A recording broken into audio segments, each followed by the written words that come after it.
Caney bardan gelir mi?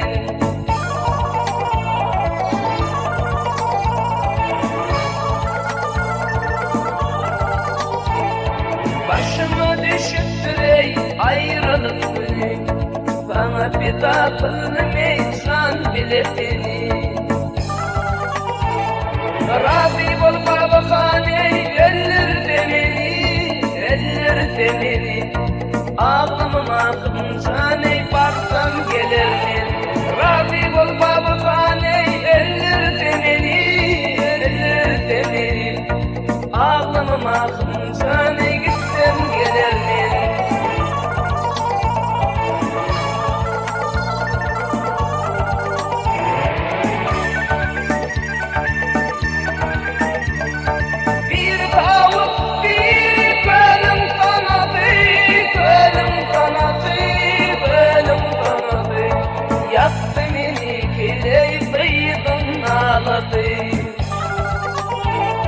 Ruhsat versin mahkeme, bıyığın yenedi, şanın yenedi.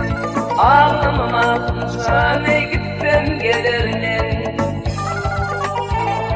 Ruhsat ver mahkeme şaney, bıyığın yenedi. Ağlamam aklım şaney barsam gelirmin.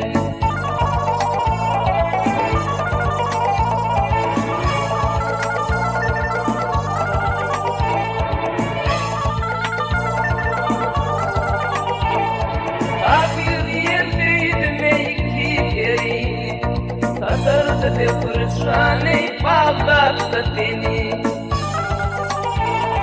Gözümü bağlayıp ey ağlatma beni, ağlatma beni. Ağlamama fırçaney bardan gelirmin. Gözümü bağlayıp ey ağlatma beni, ağlatma beni. Ağlamama fırçaney gitsem gelirmin. Ruhsat vermem caney gitsem gelirmin. Ağlamam caney barsam gelirmin.